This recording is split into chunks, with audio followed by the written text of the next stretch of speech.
দর্শক, ডুপ্লেক্স বাড়ির গেট নিয়ে যারা চিন্তিত, আজ আপনার ডাবল গেট নিয়ে আপনাদের সামনে হাজির হলাম। যে ডাবল গেটটা অর্ডার দিয়েছিলেন, ভাইজানের নাম ইমরান সাহেব, লন্ডন প্রবাসী।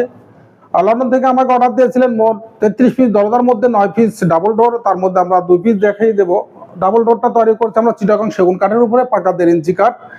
এবং ডাবল গেটগুলো চিটাগং সেগুন কাঠগুলো কিন্তু 100% সিজনিংয়ের প্রয়োজন। সিজনিং ছাড়া আপনার ডাবল গেট চিটাগং সেগুন কাঠগুলো কিন্তু সিদ্ধ করার প্রয়োজন হয় না।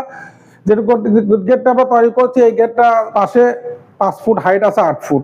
এই ডোরটা আমরা সিএনসি মেশিন দ্বারাই যে ডিজাইনটা করছি, দেখেন ফুল বডিতে আমরা নকশা করছি, ফুল বডিতে লতা পাতা যে নকশাগুলো করছি। এটা পাশে 5 ফুট হাইট, 8 ফুট। এই ডোরটার প্রাইস রেখেছি অনলি 1,05,000 টাকা। দর্শক, আমরা যে ডোরটা ইমরান ভাই অর্ডার দিয়েছিলেন মেন গেটে, ডায়মন্ড গেট আমরা দিয়েছি প্রত্যেকটার ডিপের উপরে ডায়মন্ড। এবং এই ডায়মন্ডটা দোনো পাশে পাকা 1.5 ইঞ্চি কাঠের উপরে তৈরি এবং 100% সিজনিং করা। এই গেটটার প্রাইস রেখেছি অনলি 1,25,000 টাকা, চাপনকশা সহ। সাইডে চাপনকশা আছে, আলিশান করে চাপনকশা আছে। তো দর্শক, আমাদের ভিডিও যদি ভালো লেগে থাকে অবশ্যই লাইক কমেন্ট শেয়ার করতে ভুলবেন না। পাশে থাকা বেল আইকনটা বাজিয়ে দেবেন, যত নতুন নতুন নোটিফিকেশন আপনার কাছে পৌঁছে যায়। যে যেখান থেকে আমাদের এই ভিডিওটা দেখছেন সবাইকে অসংখ্য ধন্যবাদ। তো দর্শক, আমাদের ভিডিও স্ক্রিনে নাম্বার দেওয়া থাকবে, সেই নাম্বারে আপনারা যোগাযোগ করে ডাবল গেটগুলো সংগ্রহ করতে পারেন। আসসালামু আলাইকুম ওয়া রাহমাতুল্লাহি ওয়া বারাকাতুহু।